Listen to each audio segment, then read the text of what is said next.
सभी को नमस्कार। आज का ये वीडियो आगामी अध्यापक भर्ती परीक्षा को लेकर है। कई दिन हो गए मन में था कि वीडियो बनाऊं बनाऊं, आप लोगों के मैसेज आते हैं तो फिर एक बार लगता है कि फिर बनाना ही पड़ेगा।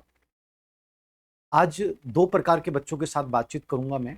एक वो बच्चे हैं जो पहली बार बीएड कर रहे हैं या बीएड करके बाहर निकले हैं, जिनका अभी रिट भी क्वालिफाई नहीं है।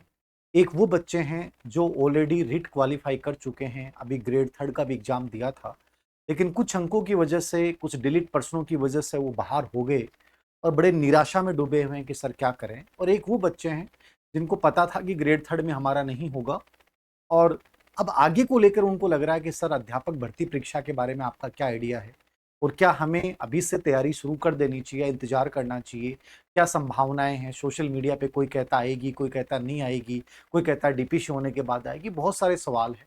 मैं इन सभी सवालों का जवाब इस वीडियो के माध्यम से देना चाहूंगा। तो ये वीडियो उन सभी बच्चों के लिए है जो 2027 में अध्यापक बनना चाहते हैं।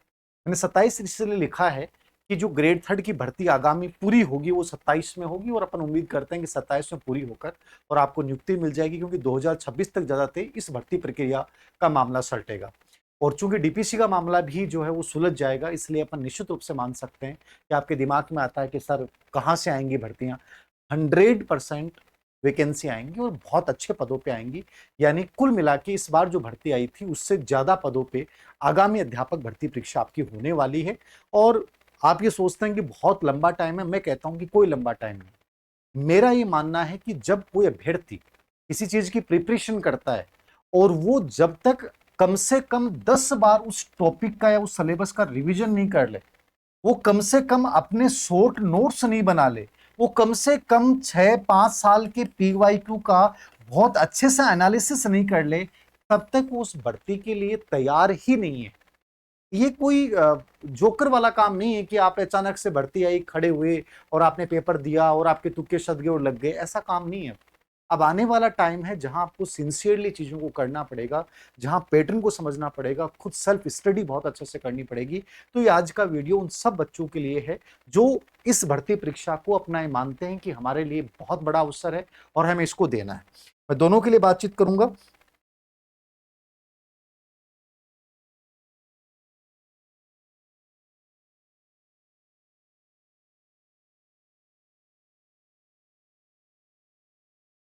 हाँ, तो दो प्रकार के बच्चे अपने पास से मैं बात कर रहा था आप लोगों के साथ कि एक वो हैं, तो दोनों चीजों की बात कर लेता हूं मैं। एक वो बच्चे हैं जो रिट प्री देंगे। सर रिट प्री कब आएगी?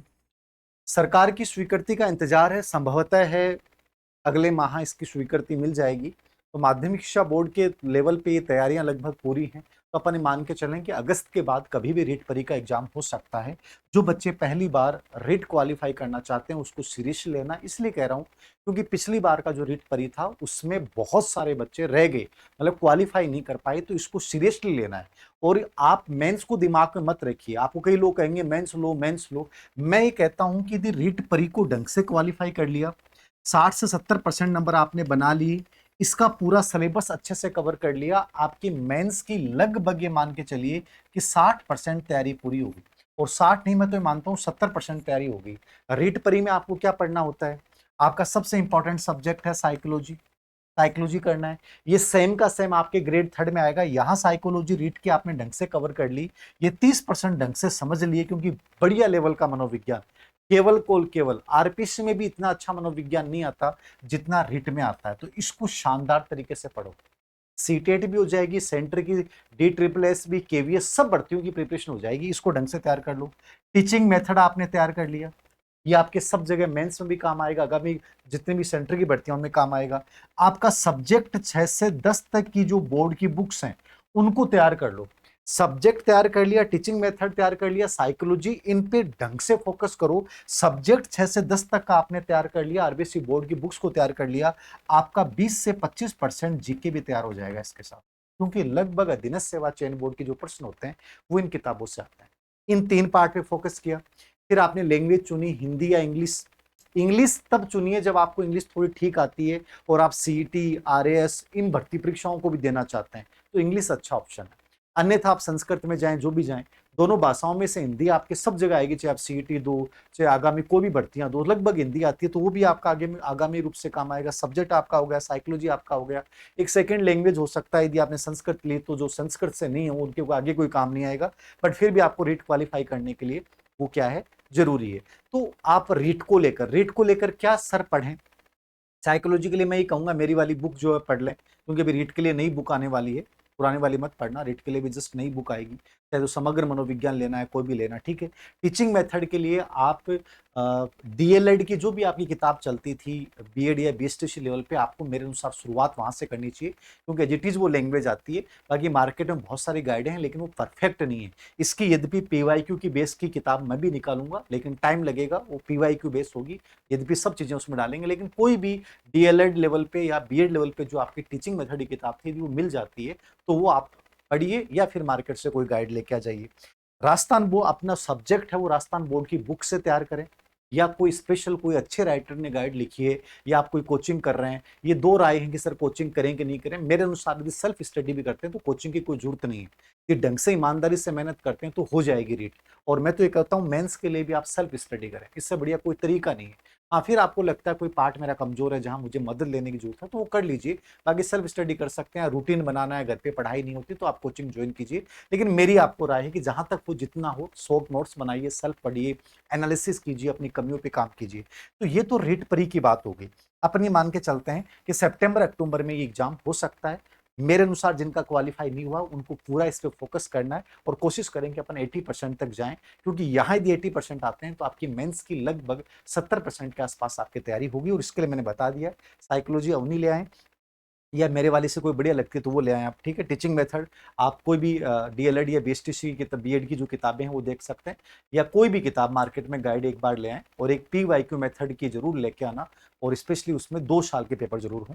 6 से 10 तक की राजस्थान बोर्ड की बुक्स को तैयार करें। हिंदी के लिए जो सरल हिंदी व्याकरण होती है लैंग्वेज के लिए वो चुन लें। इंग्लिश के लिए बीके रस्तोगी की आती है। संस्कृत के लिए 3-4 राइटर हैं, साफल्यम की आती है, राम कुमार जाट की आती है, किरण चौधरी मैम की आती है, ठीक है, मनोज मिश्रा की आती है। इनमें से कोई भी जो आपको बढ़िया लैंग्वेज लगे उस किताब को लेके आइए। इन किताबों के साथ आप रीट को क्वालिफाई कीजिए अच्छे से, पूरा जोर लगा दीजिए कि हमें रीट को देखना है, मेंस अपने आप हो जाएगा।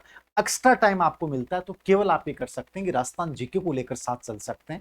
राजस्थान जीके के लिए कोई भी एक टेक्स्ट किताब हिंदी ग्रंथ अकादमी की, जैसे इतिहास कला संस्कृति वाली पार्ट है वो ले लिया, ज्योग्राफी के लिए हरिमोहन सक्सेना ले लिया, ठीक है। पॉलिटी के लिए जो भी कोई गाइड है या कोई भी किताब है, चाहे राहुल चौधरी या कोई भी हो, उसकी एक ले लिया आपने और उसके पीवाई को निकालिए। इस प्रकार से आप रीट को लेकर चल सकते हैं, ठीक है। उसके बाद वो बच्चे हैं जिनका सर मेंस के ऊपर फोकस करना है, हमारा रीट ऑलरेडी क्वालिफाई है और हमें केवल मेंस पे ध्यान देना है। देखो सिलेक्शन नहीं हुआ, रोने से कुछ नहीं होगा। कई चीजें हैं, अपने दिमाग में बहुत सारी चीजें आती हैं, सर 2 नंबर हो जाते, 4 नंबर हो जाते, कोई नहीं सुनने वाला। यदि आप सिलेक्शन की लिस्ट से बाहर हैं इसका मतलब कुछ नहीं हो सकता। आपके पास एक ऑप्शन है कि आप जबरदस्त मेहनत करें। सोशल मीडिया पे या किसी टीचर के सामने रोने से कुछ नहीं होगा, कोई संवेदना व्यक्त कर देगा। और मैं कहता हूं संवेदनाएं कभी मत लीजिए, सहानुभूति कभी मत लीजिए, केवल और केवल जवाब दीजिए, और जवाब हमेशा मौन होना चाहिए। सिलेक्शन के अलावा कोई जवाब नहीं होता किसी भी चीज का। तो मैं आपको यही कहूंगा, ना हार मंजूर है ना रुकना मंजूर है। मैं जुनूनी हूं, बस आगे बढ़ना जानता हूं और आगे बढ़ के आपको दिखाना है, और ये एकमात्र तरीका है जिसके माध्यम से आप अपने आप को साबित कर सकते हो। तो जो बच्चे असफल हुए हैं मैं उन बच्चों को कहूंगा कि आप डायरेक्ट फोकस करें मेंस पे। अब मेंस पे सर कब एग्जाम होगी, क्या होगा? देखो दो चीजें हैं, अध्यापक भर्ती परीक्षा आएगी, सरकार को ही पता है कोई बहुत ज्यादा अच्छा माहौल नहीं है सरकार के लिए भी फिलहाल, ठीक है। तो सरकार इस लेवल पे डीपीसी को लेकर बहुत चिंतित है और इसने अपने लेवल पे कंडीशन के साथ डीपीसी करने का प्रस्ताव जो है वो प्रक्रिया शुरू हो रखी है, वो जल्दी हो जाएगी जब भी हो। आप मान के चलिए कि 15,000 से 20,000 के आसपास अपने पद इसके सामने हो सकते हैं। कब आएंगे सर? पहले रीट परी होगी, उसके बाद आप मान के चलिए कि मैं मानता हूं फरवरी मार्च के आसपास मान लो विज्ञापन आता है ग्रेड 3 का, तो जून जुलाई 2027 तक अपन मान सकते हैं कि प्रक्रिया आपकी भर्ती प्रक्रिया हो जाएगी। टोटली आपके पास 1 साल का टाइम है, और 1 साल बहुत ज्यादा नहीं होती। जो शुरुआत में मैंने बात बोली है आप में से अधिकतर बच्चों का सिलेक्शन इसलिए नहीं होता कि नंबर परसेंट डिलीट हुए, तो बड़ा रीजन है ही, इसमें तो कोई डाउट ही नहीं है। ये तो अधीनस्थ सेवा चयन बोर्ड के खिलाफ मैंने उस दिन ही बोल दिया था, इनकी इतनी बड़ी लापरवाही है जो शायद आगामी एग्जाम में हमें नहीं देखने को मिले। लेकिन हमें भी तो ऐसा प्रयास करना पड़ेगा कि हम कम से कम 20 से 25% ज्यादा ले जाए। तो उसके लिए थोड़ा सा आपको मैंने पहले ही बोला है कि जब तक सिलेबस का 10 बार रिवीजन नहीं होगा, जब तक अपनी कमियों पे काम नहीं करोगे, जब तक पीवाईक्यू का एनालिसिस नहीं करोगे, जब तक अच्छे से टेस्ट सीरीज के माध्यम से अभ्यास नहीं करोगे, तब तक आप एक बहुत अच्छे योग्य अभ्यर्थी साबित नहीं हो सकते कंपटीशन में। तो ये चीजें आपको तब करनी है जब आपके पास पर्याप्त टाइम हो। वैकेंसी आने के बाद तो टाइम मिलता ही नहीं है। तो कोई बच्चा कहेगा वैकेंसी आने के बाद करेंगे सर, कब आएगी? नहीं, आपको अभी से सीरियसली हो जाना है, जोरदार अनुशासन बनाना है, और मैं कहता हूं बहुत गजब तरीके से मेहनत करोगे तब जाके पहुंचोगे। कोई सिलेक्शन यूं नहीं होता है 2 या 4 महीने की तैयारी से। तो जो मेंस की तैयारी कर रहे हैं बच्चे, मैं कहूंगा अभी से जुट जाइए, और आपका जो फोकस होना है वो क्या होना है, वही आरबीसी बोर्ड की जो बुक्स हैं उनको बेस बनाइए अपने सब्जेक्ट के लिए, उनके शॉर्ट नोट्स तैयार कीजिए अपनी भाषा में, ठीक है। साइकोलॉजी टीचिंग मेथड यहां भी आएगा, ये आपको वही तैयार करना जो पिछली बार पढ़ा है, चाहे उन्हीं से पढ़ें, चाहे कोर्स लें, या जो भी आपको बेटर लगे वैसा का वैसा, ठीक है। परिदृश्य भी अपनी किताब है, साइकोलॉजी, टीचिंग मेथड, परिदृश्य, तीनों अपनी है, या कोई दूसरी आपको अच्छी लगती है वो पढ़िए, ठीक है। फिर राजस्थान जीके आ गया आपका सब्जेक्ट के अलावा। तो राजस्थान जीके के ऊपर थोड़ा ज्यादा फोकस करें, क्यों लेवल फर्स्ट में ज्यादा राजस्थान जीके का लेवल है। तो राजस्थान जीके के लिए जो मैंने आपको बताया कि ज्योग्राफी के लिए हरिमोहन सक्सेना पढ़ लेनी चाहिए, या फिर आप विजय सिहाग या स्प्रिंग बोर्ड वगैरह की ज्योग्राफी के अच्छे नोट्स हो तो वो देखिए, जिस कोचिंग से आप कोचिंग कर रहे हैं उन्हीं नोट्सों को, मेटर बदलिए मत। किसी भी कोचिंग से आपने कोचिंग की है, ज्योग्राफी, राजस्थान ज्योग्राफी के पर्सन फिक्स होते हैं, कोई वहां बहुत उलझाने वाले नहीं आते, जो कंटेंट है उसी को पढ़िए। ऐसे ही पॉलिटी, राजस्थान पॉलिटी है, तो पॉलिटी में जो भी आपने पढ़ा है, जो किताब है, या तो किसी कोचिंग के नोट्स हो, या कोई भी एक गाइड के रूप में हो, ठीक है, वो किसी की भी गाइड हो, किसी पब्लिकेशन की हो, मैं कोई पर्टिकुलर गाइड का नाम नहीं लूंगा, लेकिन जो आपको अच्छी लगे कि सर इसकी लैंग्वेज अच्छी है और इसमें साथ में पीवाई के एनालिसिस भी है, तो उसके आधार पर उसको पढ़िए। ऐसे इतिहास, कला, संस्कृति में अलग अलग किताबें आती हैं, लेकिन ये मैं कहूंगा कि इसमें स्पेशली एक किताब आपको जरूर पढ़नी चाहिए, हिंदी ग्रंथ अकादमी की, ठीक है ना। जो किताब आती है इतिहास, कला, संस्कृति की, वो एक बार हुकुमचंद जैन वाली वो जरूर पढ़ लेना, ठीक है। वो मुख्य मुख्य चीजें सब कवर हो जाएंगी। बाकी लगभग पर्सन राजस्थान बोर्ड की बुक से उठाए जाते हैं, तो एक तो वो पढ़ लीजिए। फिर कोई आपको लगता है कि सर मैं गाइड या कोचिंग के नोट्स, यदि कोचिंग अच्छे से पढ़ा रहा है, टीचर उन सब चीजों को शामिल कर रहा है, तो फिर अलग से देखने की जरूरत नहीं है, उसको पढ़िए। तो स्पेशली राजस्थान जीके को ज्यादा फोकस करना है। यद्यपि आपको मेंस की कर रहे हैं तो आपको इनमें बैलेंस बना के चलना है। सब्जेक्ट राजस्थान बोर्ड से अच्छे से तैयार करें, ठीक है।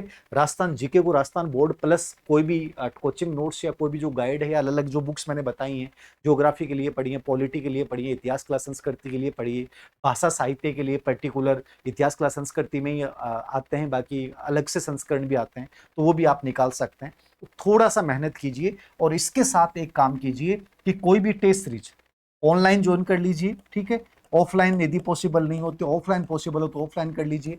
उस टेस्ट सीरीज के माध्यम से अभ्यास करो, अपनी कमियों का पता लगाओ, कहां मैं गलतियां कर रहा हूं, क्या गलतियां कर रहा हूं, और उन गलतियों को हर टेस्ट के बाद इंप्रूव करो।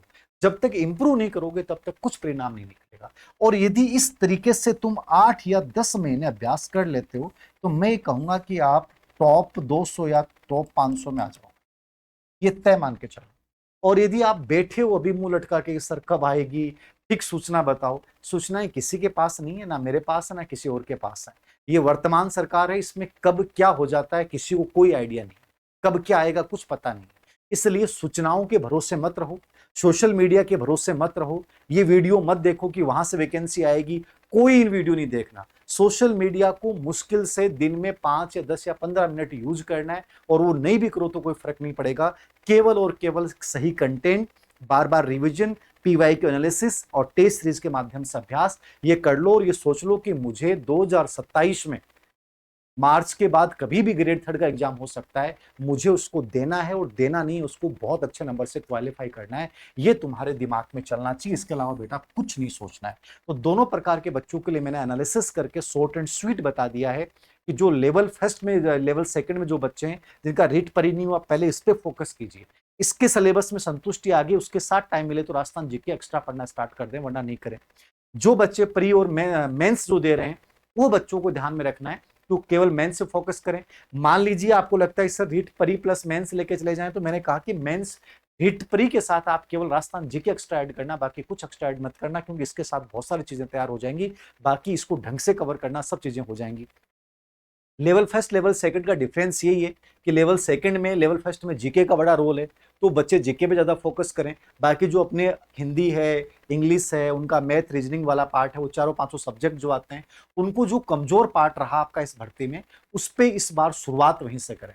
चाहे उसका पर्सनल ट्यूशन करें, उसका पर्सनल कोई कोर्स लें, जो आपका कमजोर पार्ट रहा, जहां सबसे अधिक प्रश्न गलत हुए हैं, उसके ऊपर चोट कीजिए और ऐसा लगना चाहिए कि अगली भर्ती में मेरा सबसे स्ट्रॉन्ग पार्ट वही उभर के है। ऐसे नहीं कि जो कमजोर था उसको छोड़ के बैठे हैं, जो स्ट्रॉन्ग है उसको पढ़ रहे हैं। स्ट्रॉन्ग को सभी पढ़ता है, कमजोरी पे जब वार करोगे और वहां से प्रश्न सही होने शुरू हो जाएंगे, इसका मतलब तुम सिलेक्शन के दौड़ में शामिल हो गए हो। तो इसके लिए पर्टिकुलरली अभी शुरुआत यही कर लें आप।